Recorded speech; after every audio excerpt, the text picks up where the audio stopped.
So, Michael, welcome again. Welcome back. Thank you. The the first step in the book talks about reflection, and I've been doing some reflecting on the book and the way I've been talking to the book. And so when we were speaking earlier, I thought I'd like to do maybe a 20-minute overview. I'm going to talk actually differently to these things than I was talking before, and which is good because some of you I think are didn't hear the last session, so you get an overview. And then the last time, what we talked about is some people were going to try doing this. And so we could kind of wrap with some people sharing their experiences, just keeping in mind not to take too much airtime as you're sharing so that other people can talk. And if you've got questions, we can certainly discuss that. And there's a lot of experience here in the screen. I might not be the only person to be able to respond to any questions that it is to have. So let me get into that. I'll share my screen. So yes, as you said, I wrote this book called Learn to See the Invisible. And let me explain why I'm using that title as I get into this. But the essence of the book is to have a practice plan for becoming a better leader. And the this whole idea of practice is a little bit different than certainly than the way that I approached improving my leadership skills over the course of my career. And I think different than the way most people approach getting better at leading. So the way I'm talking to this now is that the whole book is about the idea of experimentation. And when you think about it, life is an experiment. I mean, everything we do is an experiment. We may not think about it as an experiment, but if you're a kid and you put your hand by the fire and the fire is hot, you realize, oh, the results of this experiment is I don't put my hands by the fire. And I think also during life, we all have these moments when we make a decision.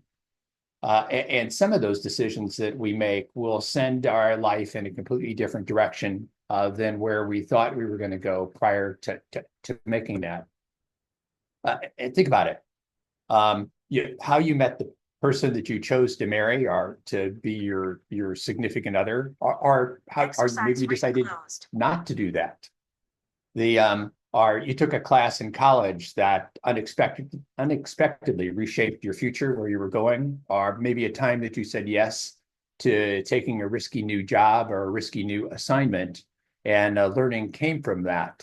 But here's the thing about this: before you made any of those decisions, you had to see the opportunity. You had to notice something. And then once you saw it, then you've got this choice that it is that you can make. You can step forward and do an experiment, or you can stay on your current pathway. Depending on the choice that you make, we never know about the other path. You can think that, well, the other path, if I'd only done that, life would have been great, but there would have been unintended consequences, things that happened in that path that we'll never know about because we didn't go that way.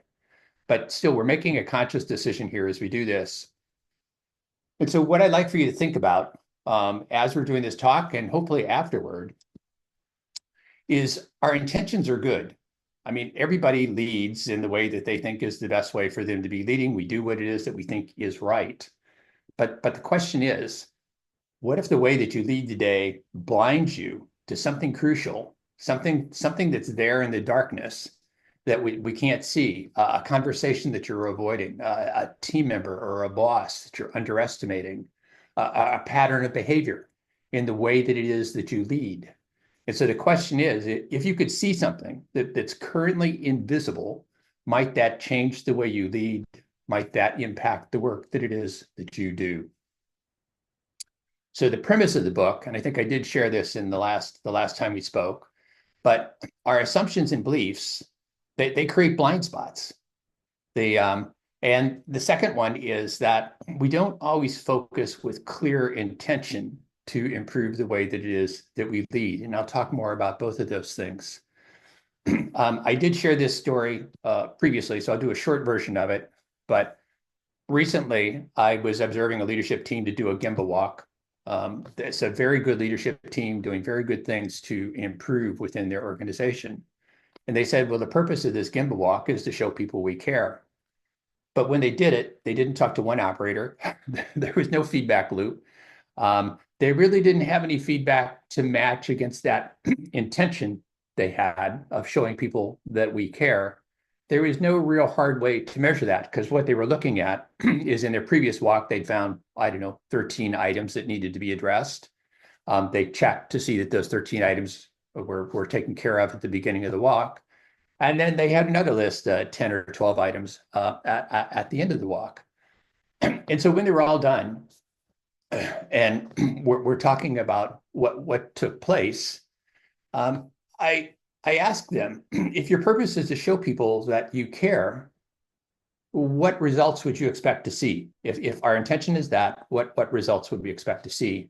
And they were quiet for a moment, and then someone said, "Well, I'd expect to see lower turnover." And then another person said, I'd expect to see employees recommending that other people come to work here when we need a new hire." And then later somebody said, "Well, I'd expect more open communications, that people speaking up, asking questions, sharing improvement ideas." And I thought that was really an interesting statement because they didn't talk to one operator when they were doing the walk, but but that is an outcome that you'd expect to see, if people feel that the leadership team cares. And so all of those outcomes are good, but none of them are being tracked. And in that idea, so their assumption was because they were doing a safety walk, that it was obvious to the people that were there that the leadership team cared because they're looking at safety. But that was not the way that they were executing it. And I think that's a core part of this problem. So when I'm talking about assumptions and beliefs creating blind spots, the too often our assumptions keep us from asking the questions because we think what it is that we're doing is right. And what we really got to do is we got to start to slow down and seek evidence. So if this is my intention, what is the evidence that that intention is being fulfilled? And when we slow down, we can begin to see beneath the surface, and we learn to see what it is that really matters. And I had this experience as I was writing the book, and it really helped to clarify one of the core questions that I was trying to impart in the story is what is it that we're really trying to achieve, and how do we know if we're making progress? So let's take a quick look at the four foundations that I'm suggesting people practice. Reflection, we'll be talking about that. Unifying purpose, clarity of purpose, building relationships, visual leadership, which if there's anything that's different from the normal leadership book, it's that last step that I'm talking about. And all of this is geared toward behavior change. First of all, for us as a leader, and once we're making changes, we can begin to expand that to our team. But the idea is to go through these four steps, practiced with intention, can help you to see the invisible. It can help you to lead with greater clarity, and I think make a more meaningful difference. Some of this comes naturally to us as we have experience, as we mature. But the question is, could a model like this help us to be able to go through this cycle much more rapidly? I like the model because every leader that I know that I would look at as a leader that's highly effective at engaging their people, leading improvement within their organization, they've gone through a version of this model as they've matured over the years. This is where the model came from. So let's look at it. It starts with reflection. And as I said, even me, I reflected on the way that it is that I'm talking to the book, and I'm changing the way that it is that I'm talking to it. But the idea is that we ask questions that really matter, questions that are going to help us and help the people that we're interfacing with to learn. So we ask questions like, these types of questions could help me to change my perspective. An open-ended question where it's safe, people feel comfortable, they can share their thoughts freely without feeling like they're constrained. Questions that are collaborative, where we're focusing on we and together, where my question is clear that I'm looking at this as a partnership between me and the people that I'm having a conversation with. Other questions can focus on learning, like when we talk about being a coaching leader, I can have questions that I'm asking that are helping to learning for the people that I'm talking to, and usually I, as the coach, I'm also learning. So normalize that process, and I certainly should be asking questions that create trust rather than destroying trust. where I'm creating this environment to support learning. I'm not coming in there to critique, to judge or evaluate performance. Certainly, over time, we do need to do those things. We do need to evaluate performance.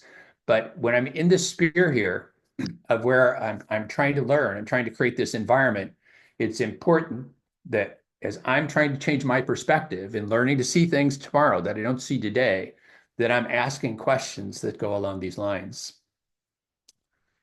But the next item is purpose. That whole reason why it's important. I did do an update to the How to Do a Gimbal Walk book and expanded that whole idea of purpose with a way to keep your gimbal walks fresh. But if I go and I talk to people about the purpose of a business, the leaders will really respond, well, we want to be the best at, or I want to be the industry leader in, or we want to finish with these great results. We want to increase market share. We want to increase profitability. And that's all stuff that there's nothing wrong with that. But if I then switch it a little bit, to change the perspective, and I say, well, tell me about your personal purpose in life, your personal purpose in the way that it is that you lead. People might talk at the surface level at first, but you ask a probing question or two, and where they end up, no matter where I've been in the world, is I want to have an impact. I want to leave some mark on the world, or at least with the people with whom I work, the people that I touch on a day-to-day basis, certainly, and I want to, with my family, I want to be positive. And what we're all looking for is to live a meaningful life.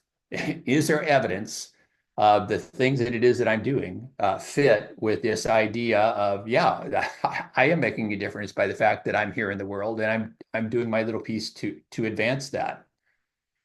So you've really got to give some thought to how can you use purpose, and it must be written down. But when you're interfacing with other folks, what you got to be thinking about are those two views of success, that the business side, which is sort of our performance, and the personal life side, in which is more motivating? What is the one that people are going to step up to, even when times are tough? And I'd argue that it's the personal purpose in life, that where people want to have that meaning, they want to have impact. And so part of our job as a leader is to be able to communicate a compelling and a shared purpose. It exists. You just got to find it, and then you got to be able to connect those two things in your conversations, in the way that it is that you lead. And I'd suggest that when you look at this written purpose statement that you're using, that it touches three things. It touches the people with whom you interface. It touches the processes with which we interface. And often we do not own the process. We're often part of a larger process in the work that it is that we're doing. And so does my purpose touch that process in a positive way?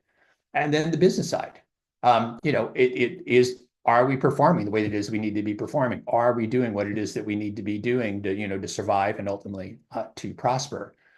And what you should be able to, if think about the handful of things that are really important to yourself, to the work that it is that you're doing. You don't have to have a purpose for every activity, but what's most important? What's my purpose of doing this thing that's important? If you've written it down, then periodically you're in a position to look at, okay, what's the evidence that supports, how I'm faring on this thing that it is that I'm trying to accomplish? What do I want to do differently next year? This is part of the reflection. And how am I going to go about getting better and better at being able to do this? And these are the experiments and that it is that we run. So that experiment of the way that it is that I would like to change based on what I've learned. And that's that whole idea now of intention. I'm having much more intention with the changes that it is that I'm trying to make in the way that it is that I go about it. Oops. The third foundation then is relationships. And I think in life, I mean, once somebody's capable of providing food and shelter to their family, most people, as we talked about a moment ago, that they want to be part of something meaningful, something that's greater than themselves. And I'd be willing to bet everybody that's listening to this, I mean, that you desire that. And when we can create an environment where people are going to be willing to give more when they feel like they're seen, when we recognize them as an individual. I know you are there. I care about you. Um, and we build this relationship, people are going to be willing to step up. And I love this graphic. I used this the last time we spoke, but we sit in this buried treasure chest of potential. And when people accept a job, I mean, they know their stuff. They're getting paid for doing something. They understand that there's work that's there to do. But I'm sitting here with this potential of capability that I have inside of me. I'm absolutely willing to give you 70% of my potential because that's the job. But am I going to step out beyond that to give you this extra there that's optional, where I'm becoming passionate, I'm becoming excited about what it is that we're doing and the way that it is we're operating? Not in many environments. And so again, it goes back to our mental model. And as leaders, if we truly believe that the people around you, your peers, even your boss, your teammates, have this vast untapped potential that can be unleashed, then I think many of us would behave differently in the way that it is that we lead. I did share this story the last time. I'll do a briefer version of it now. But several years, I mean, quite a few years ago, it's all the way back in the 1990s, I was given this gift to help me understand this slide much more deeply. This is early in my days of doing Toyota type improvement. I was in a city in southern US, teaching people how to do Kaizen teams. We'd done a 1 week Kaizen. It all worked well. We presented to management. And we're in the room, and I just said to everybody, well, what'd you get out of this week? And everybody said nice things. And then we came to Pearlie. And Pearlie said, I've worked for this company for 25 years. It's the first time they ever asked me to think. And I really liked it. And the gift that Pearlie gave me when she said that is, when I was working at a Fortune 30 company, I was a halfway decent leader. I gave my people credit. I knew I was supposed to engage the people in my team and the things that it is we were doing and getting their feedback. And I learned a lot from the people that were on my teams. But my understanding until this point in my life was intellectual. I had an intellectual understanding of the importance of engaging people. And when I started consulting in the later 1980s and in the 1990s, I had this intellectual, yeah, of course you want to engage your people because it just makes a whole lot of sense that we should be doing that. What I did not understand or appreciate was really the softer side of what it is that's going on. And I did not understand the emotional cost that was there. And so that idea that 30%, I mean, how could Pearlie give us that extra 30% when we're not giving her an opportunity to do so? She can't. I mean, our processes, the way that it is we're operating here, are almost preventing her from being able to do that. And when I looked at Pearlie and then thought about all these people they're there, but we are just not doing anything to allow them to unleash that growth opportunity and to teach them. I really need to understand the emotional side of what it is that's going on, as well as the intellectual side. And she really helped to round me out with that gift that is she gave me and changed my life. I mean, it changed the way I talk to people till to this day. The fourth foundation then that we talked about was the idea of visual leadership. And what I want to be able to do is to make progress visible and to allow myself or us to become more accountable. When we go back, we think about that idea of learning to see the invisible. There's a long list of companies that either cease to exist, are missed out on major growth opportunities that maybe doomed the company, or they missed out on a significant growth opportunity. Arthur Andersen, which was a very successful public accounting firm, Silicon Graphics, Motorola, MySpace, Compaq, I mean, the list goes on. And so from my perspective, I think it's reasonable to assume that if successful, very successful CEOs had blind spots hidden by their assumptions, then maybe we suffer from a similar problem. And so I think if our environment as a leader is to create this environment where people are not afraid to surface issues and then figure out how to address them, we need to find ways to uncover and help to reveal those problems that are there that's hidden. Again, starting with the way that it is that we lead. And so let's say that you decided you wanted to improve your listening skills.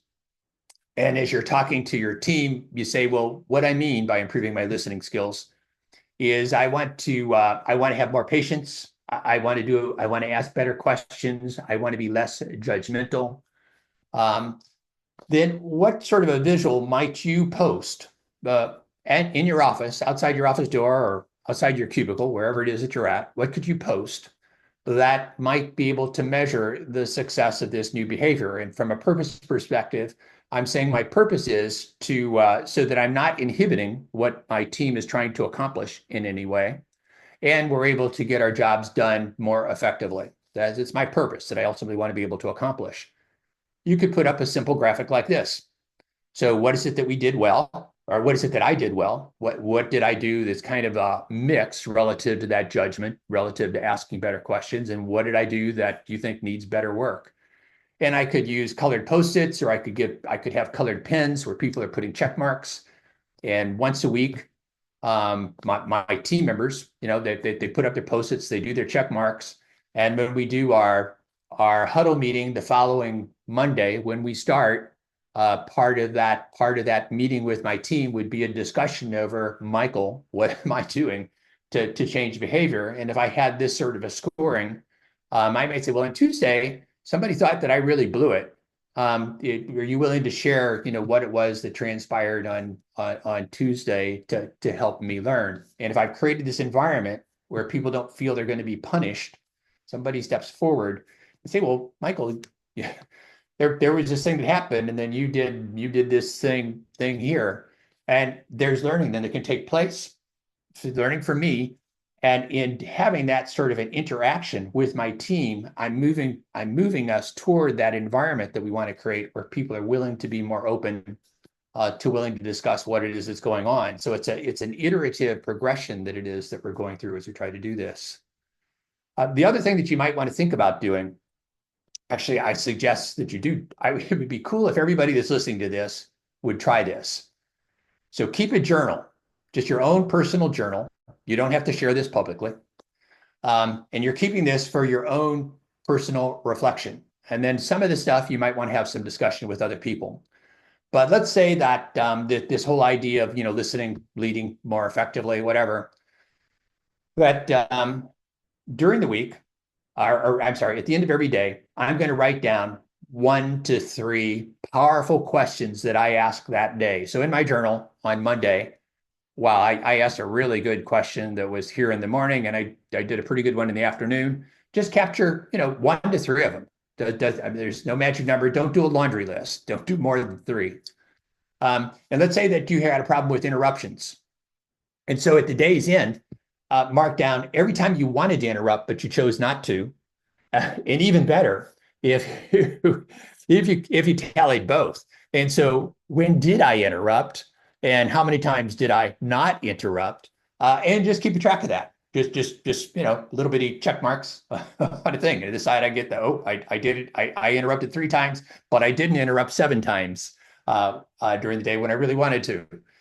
And from a reflective listening log, just jot down one moment that you really reflected on something that somebody said, a conversation that it was that you had during the day.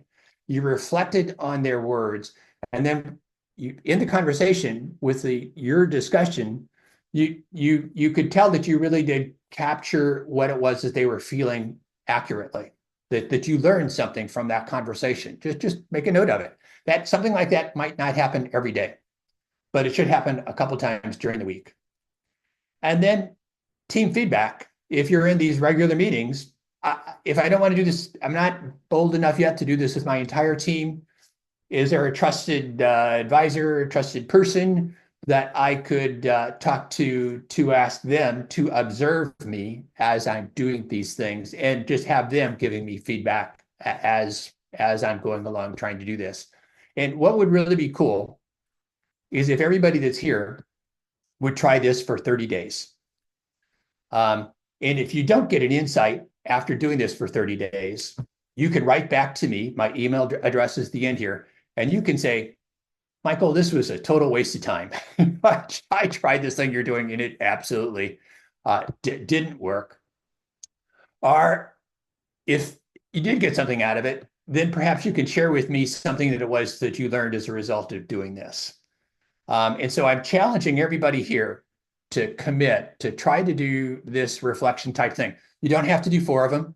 This is just an example of what it is that you could be doing. If you only want to do 2 of them, do 2. And these don't need to be the ones that are in your journal.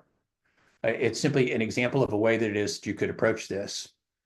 So we talked about these 4 steps, 4 foundations, I believe, to helping us practice with more intention, changing the way that it is we lead. Reflection, my purpose as a leader, which absolutely should be written down, to work on my relationships, and to find some sort of a visual that it is that I can be using that's going to help me to make these improvements that I'm striving to accomplish. That 4th step, the first 3 things, I think you read most leadership books, that there's nothing that's unique about doing those first 3 steps. The 4th one of a publicly posted visual is I've never actually seen anybody else talk about that before. So it could be out there. I just haven't seen it. So when we think about leadership, it's a craft. And if we think about professionals and professional musicians, professional athletes, I mean, it's easier to see what those people are doing because they're performing publicly. But they go through a practice plan. I mean, they're intentionally trying to improve their skills for doing what it is they're doing, whether they're a footballer in the UK, and I'm using your football term for your game, where it all started, preceding our American football, which we now call soccer or whatever. Yeah. But as I do doing this, I love Mitsuko Uchida as a pianist. I mean, she does a lot of Mozart and just different classical composers, and she's fabulous. But should I, as a leader, am I responsible for practicing like a professional athlete? I think we are. So I've got this thing that it is that I'm trying to do. So this idea of could an experiment change your life? Think about a behavior change that you're willing to try. One, you could just do that simple keep, stop, start. What do I want to keep, stop, start doing? Why is that important? What am I expecting to be different relative to people, process, and performance if I am progressing for whatever that thing is that came from my reflection? How am I going to communicate with people for the changes it is that I'm trying to make? And then what's a way that I can have a visual that's going to help me to be accountable for what it is that we're trying to do? And so what experiment are you willing to try? It'd be cool if you guys tried the journal. I think that you would get something out of that. And so if this sparks something for you, let me know. I like to learn from your learning. What behavior are you planning to try? You can connect with me on LinkedIn, email me. I'd love to hear your story. If you write to me and you ask a question, I promise I'll write back. I will respond. The only thing that I don't respond to immediately is when I get if your phone number is not in my phone book, I do not answer the call. But I will respond to emails, and if you get in my phone book, then we could even have a conversation there. So thank you. Thanks, Michael. That was brilliant. Really good reflection and a nice bit of inspiration for us all to try. I do know that a few people did actually try the activity or started the activity, certainly. I haven't checked in with a few people, but has anybody that was here last month experimented with this activity that Michael set us? If you can put a note in chat or put your hand up or something, that would be great. I know that Dan has mentioned already in the chat, and I don't know whether you probably wouldn't have had a chance to look at this. He certainly has used it and also gone out to do some Gemba walks this week. And I think that he's actually been doing, he has actually shared the Gemba walks, which is very kind of him that he undertook in his site. And I really enjoyed that. I'm actually going to call out somebody that's here. They're not on camera, and I'm hoping they can talk, only because Heather, who's here, runs another lean forum. It's essentially equivalent as community practice around lean thinking, and it's brilliant, and I love it, and it always inspires me. Now they're doing a lot of work at the moment around aligning the personal purpose, your personal purpose, with the organizational purpose. And Michael, I noticed you touched on that a bit, but I thought it'd be nice for Heather to share a little bit about what you've been doing and how that might Yeah. connect. Is that fair? Okay. Yeah. Well, your mic's a bit off, Heather. Is that off? Yeah. Is it still off? Try that again. It's coming through a little fragmented. Hello?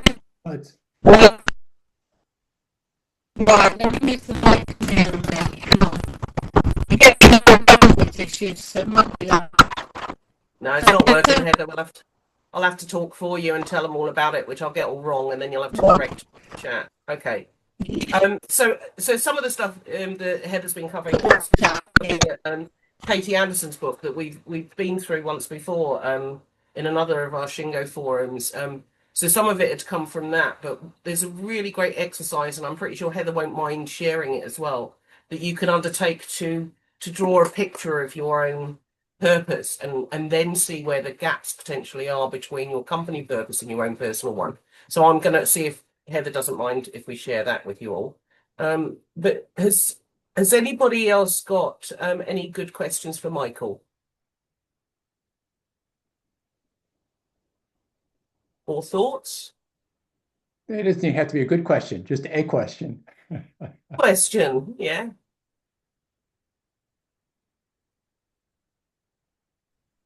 Quiet bunch Hi, today. Michael. Oh, sorry. Hey, Fasil, go ahead. Yeah, just wondering. Listening to you was wonderful. Just thinking very loud that a lot of onus is lying on the leadership when it comes to learning to see the invisible. Yeah. What do you think is the responsibility of the people down under who are being led? You know, how do you look at their set of responsibilities, their set of delegations? It's basically the point I'm trying to make is that it's not a monologue, as I understand. It has Right. to be a two-way traffic. So how do we get the people at the supervisor level and at the shop floor level engaged while we do the Jamba walk? So, what the number one, we're all leaders, right? I mean, some of us are leaders where we've got a team, but I at the bare minimum, I'm responsible for leading my life, and so in some ways, I intend for this learn to see the invisible part to apply to anybody. Relative to the Gemba walks, that there is more of a hierarchy that's there. And we're actually in the next talk that we do, we're going to focus on ways to keep your gimbal walks fresh. So I don't want to run too deeply in that right now. But to answer your question, it's let's go back to the story that I shared of the team that was doing that observation. I mean, this is a good leadership team, but the way that they were doing the gimbal walk was not having the impact that it was that they were hoping that it would. And there's things that they could have done to have figured that out without my having needed to coach them if they had focused on what are the intended outcomes of this. So I'd say that you got to think about it as I'm trying to get, let's say I'm a higher level leader and I've got first line supervisors and I've got people that are below that that are there. What are the questions that I'm asking when I go there to help them to open up? So I mean, one of the things that I had to learn when I was a young manager is when I asked a question to my team, I had to then zip my mouth closed and I could not say anything until one of them spoke. And that was really hard for me. I wanted these things. I wanted to keep the meeting moving, and I wanted to be good. And then I'd get anxious if nobody started to respond to my questions. So my heart would start to beat. that's there. And so what are you doing to create that environment where the people are willing to step forward? And then as people are taking small baby steps here at first as you're doing this. It's not a transformation that happens, when you do your one gimbal walk. But as those baby steps start to get taken, where somebody says something, somebody does something, then reinforce it. Well, thank you for asking that. And then I respond to this in a very soft and open way, supportive of what it was that they did. Once I've got a couple of supervisors that are, say, doing a halfway decent job of doing a gimbal walk, I go back to the idea then of standard work, best practice. What's the best practice that we have at the moment for somebody that's doing a gimbal walk, within their work cell, within their whatever. I don't want to put this person under pressure. So the way that we're setting this up, but let's go observe what it is that the way that it with a small group, I take two or three other supervisors and we go observe what Mary's doing, for the gimbal walk within her work area. And so when you start this, it's going to be slow. I'm slowly building trust. I'm slowly creating this environment where people begin to participate. Once action begins to happen, once people can see some positive changes that are starting to take place from this dialogue, more people will get on the bus and want to go along and participate in what it is that we're doing there. But I've got to look for some early successes that's there, and then try to, as a higher level leader, then to try to spread those around the organization. Hopefully that helps, Basil. Basil? Yeah, Basil? thank you. Thank you. Okay. So I've got somebody else with their hand up. It's Neha. Yeah, Neha? Hi. correct. So hi everybody, and thanks, Michael, for lovely session. I was delighted to be a part of it.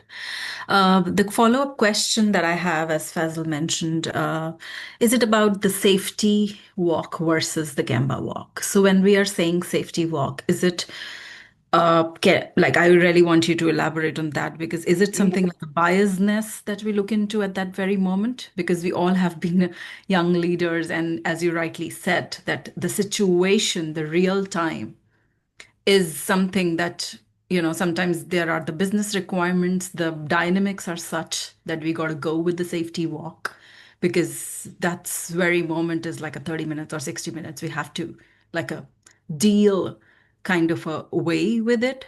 And then, as you rightly said, the revolution doesn't happen overnight. We have to go with it slowly and steadily. But how do we handle that very moment, when there is a business requirement and we have to uh, understand safety walk versus the Gamba walk, like, if I make sense in that question? Yeah. It does make sense, total sense. And the purpose of a walk could be a safety walk, but we talked about a lot of things after these people did this walk, and so another conversation that we had fits with your question. So they said that we want to show people we care. That's what they said was the purpose of their walk. But what in fact they did was what I would call a safety compliance walk. And so they're doing a safety compliance walk, and I get that. If they said they were doing a safety compliance walk, then they probably did an okay job of doing that. I not the way I would have done it, but I wouldn't say that they did anything wrong. But the challenge there is that as a leadership team, we want to do a safety walk. And so you go through and you find something that's out of place. I've got a lockout board and something isn't there that's right. That's pretty important, because I don't want anybody to be hurt if a lockout board should be the stuff that's supposed to be on it should be there in the correct position, and we're doing lockouts properly. That's a severe safety incident, and I might have to do something on something like that correctly. Immediately. But what they were doing is they went in, and when they did their last walk, they found 13 items that a tool board didn't have a tool in the right place. It had been misplaced. The fire extinguisher was sitting on the floor rather than back up in the column. And then they checked to see when they went in, did the 13 items in the last walk get done? And now they've got another list of 10 items that it is that they saw. So if the purpose of the leadership team is to just come in and find a bunch of single data points of things that need to be fixed, which is a problem if you're just doing a waste walk. If you're only looking for waste, that's sort of I can get trapped here.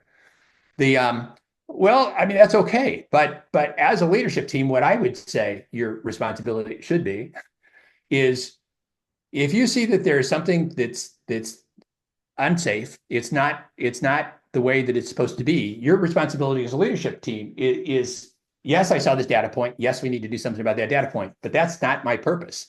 My purpose should be, oh my gosh, why did our process allow that? Let's call it a safety defect. Why did our process allow that safety defect to take place? In our process, are we not doing a good job with the way that it is that we're onboarding new employees? Is it not clear what it is that we're doing? I've got an employee safety team that looks at this stuff. How is this? What's the process that the safety team is doing when they do their whatever? I, I've got to, as a leader, I've got to be thinking at this from a process perspective. Why did my process allow this to take place? And then from a defect place, which is what this organization is now doing, is that's stuff that the employees that were working in this building should have been identifying. And so from a process perspective, what is a process that I have, that what is a process I should be creating so that the employees that are there doing this work, that they're finding these things and they're addressing them closer to the source, closer to where this is going on. Do they have the problem solving skill training that is they needing? Do they really understand what all the safety protocols are? Do they understand why those safety calls are important? And so as a leader, I've got to be thinking about why did my process allow that? Because that's a more horizontal, a broader fix with what it is we're trying to accomplish, rather than, oh, thanks, Michael. You found these 5 things it is I need to be doing better. I addressed the 5 things, and then there's no other larger change that takes place. And I think we often get trapped dealing with the individual data points because that's what we see. And the process, the greater process that's another thing that tends to be invisible unless I've got a process team, working to improve a process. I've got to keep going back and saying, oh my gosh, why did that, what are we doing so that was ever allowed to take place? Does that help, Neha? Yes, that helped. Thanks very much. And I could relate it to now intent versus the impact as well with this.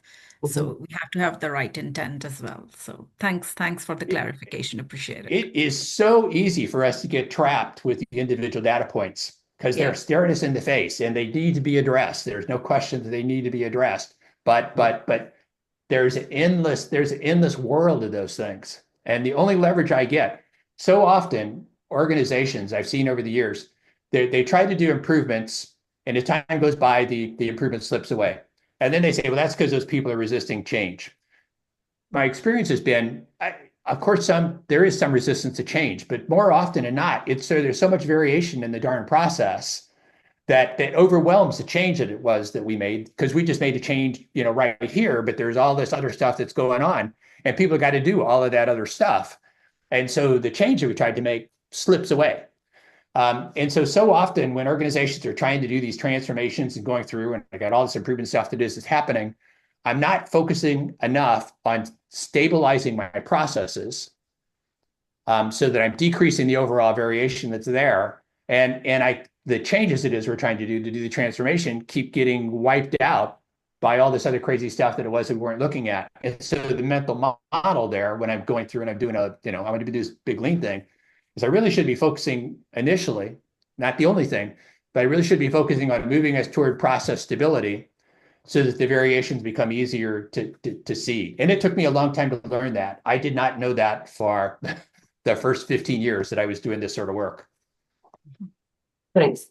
It's really, really good. Lance has got a quick question, or not a quick question, a question. Helpful. Hi, good morning, team. Good morning, Hi. Michael. Morning. Really appreciate the topic today. It's been a journey for me to move out of just focusing on the technical to really embracing the value of the relationship. Made a lot of mistakes there in the past, and I work hard to try to hopefully correct that today. I like this idea of, like today, go to Gemba. It wasn't a webinar about going out to Gemba, which we all do, but the importance of the people and the relationship aspect. So here, 4 Seasons, we talk about relationship-centered continuous improvement. I want to do change with people, not to people. And I think my question is, like we talk about AI everywhere, and there's new webinars and there's new things that we're learning about AI and what it can do. And on one hand, I'm amazed by the technology. I have concerns about the technology, but a concern with how is it going to affect relationships? And are we going to be satisfied just to automate bad process versus having tools to remove waste? And on this point of giving people meaningful work, I think there's people in today's world hearing, well, we don't need your work anymore. And so I think if the fear isn't here yet, there is a fear that may be coming in the future. Have you thought about that at all? Do you have any encouragement for us, or like how do we apply these tools in the context of some of the disruption that's coming to help ourselves and help people? Not sure if my question was clear, but do you have any thoughts on how to apply that? And I see those things that you articulated, your concerns that there's this cool stuff, and then there's the scary stuff, and then there's this unknown stuff. I'm with you. So when I was in college, which was like 50 lifetimes ago, I got a job working for McDonnell Douglas, which is now part of Boeing, but they manufactured fighter aircraft in St. Louis.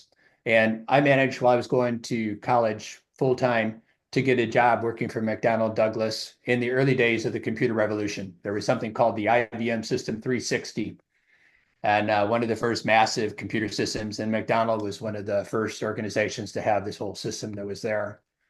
And we're doing all this stuff to build these systems up. And what I learned over subsequent years is the point that you're making about automating waste is if you're putting bad stuff into a process, the leaders hope that I'm going to bring this automated thing in and it's going to fix my process, and I really don't go through to improve the process. And so when I automate it, what I automate is all this complexity that's there because the process is rife with exceptions. And so as you're looking at doing an AI thing, I would not want to look at the AI thing fixing the process. So the first thing I would try to understand is what's the breadth of words I never would have used 30 years ago, but what's the breadth of variation? What are all of the exceptions? What are all the exceptions that people have to deal with to get their work done to make this thing work? And is there a way that we can begin to stabilize that? I think the whole idea of the way people are doing standard work today versus how they were doing standard work 30 years ago, which was really just operating procedures then, is much better. It's much more holistic with the way that it is we look at standard work now, and it does help to stabilize a lot of things. But first of all, just where is it that we're trying to go? AI is another experiment. And so before I do some big massive thing, what I'm seeing people do are let's take a small part of the organization and experiment being able to use this. And then it's active learning. What is it that we're learning? What is it that I'd say we only think we know, because you probably don't have enough data points to really know, with that. But then when we do the next experiment, what are the things that it is that we want to learn from that, as opposed to that temptation of I want to bring this thing in, do the big rollout, and we're all gonna embrace this and run with it, and life is going to be wonderful. The thing I love about the world of information technology is that when I started doing this stuff all the way back in the 1970s, to today, that expression of garbage in, garbage out still fits. And so the more I think the more that I try to understand what are the exceptions that take place in the current process. So it's not even so much, you talk about the variation that people don't know what you're asking for. But if you talk about, well, tell me about the time you had to do this differently than the way it is that we think it's supposed to work. And start to get an idea, all that stuff that's going on. And then what's the core? What's the core? Because there's back to the 80-20 rule too.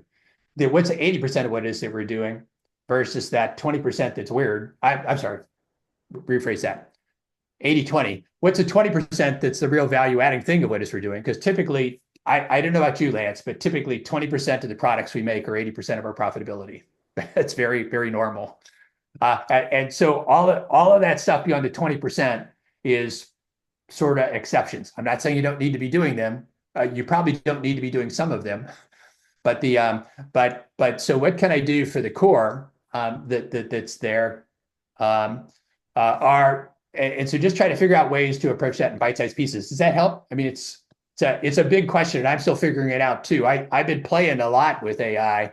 I wish when I wrote the book that AI would have been as powerful as it is today, because I would have had it reviewing all of my chapters and giving me feedback. But when I was doing it, it wasn't there yet.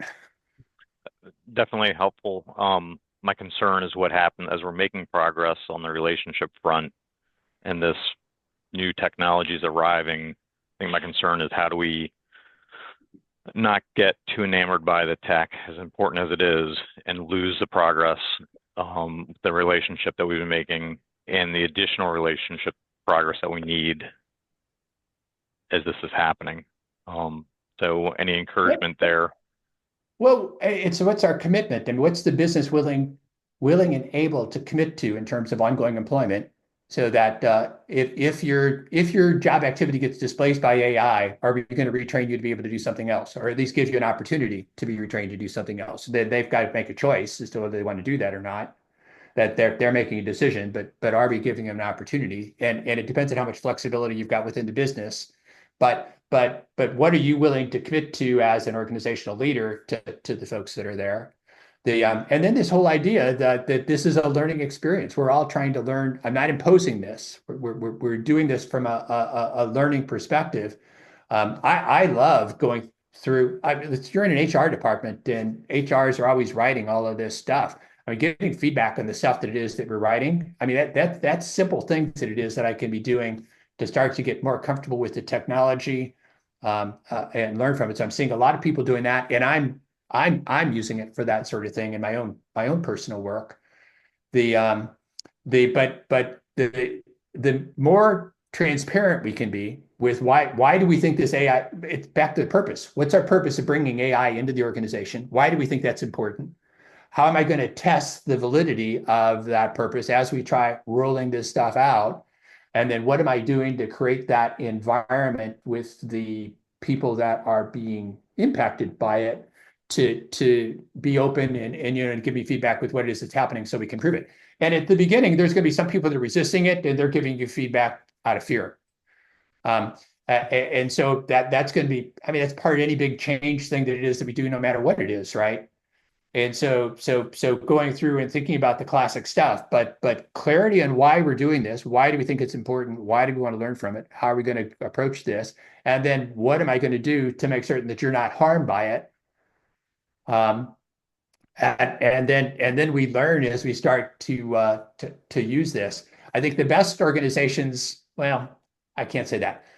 It's really great when the organization can commit to giving people an opportunity to be retrained and reskilled to do something else. That's the organization's responsibility. Then the person's gotta be able to they got to make their own choice as to whether they're willing to go through and learn those new skills and do it. But if we're willing to help them do that, we're going way beyond what most organizations do, and fulfilling that. That it's going to be transformative, but probably not nearly as transformative as all the smoke and everything is saying that's going to happen now. I mean, it's going to change stuff, and certainly for the repetitive things it is that we do, I think it can really be powerful for there to free us up to do more value adding, even finding waste. So that I want my AI systems and all the sensors and everything that's there to be giving us more feedback on what's happening real time that's there. The data is going to be immense. The challenge is figuring out how to want to turn that data into knowledge, where it becomes useful to what it is that we're trying to accomplish. Because there's going to be that with the whole information thing, there's more and more data that just keeps building up. It does not always get used in an intelligent way, and there is a danger with the AI of what is it that what are we seeking to learn from doing this? And then even that, I mean, this is what we thought we wanted to learn, but based on the experiences that it is that we're having, how is that evolving? And then as it evolves and it changes, I've got to communicate. Well, we thought it was this, but now here's what it is we're learning. Here's why we think we're learning it, and sort of keeping it fresh. And then people need to make their own choices. But as long as we're being transparent with what's going on and we've got a clear idea of what it is we're trying to accomplish, that's our responsibility. Thank you, Michael.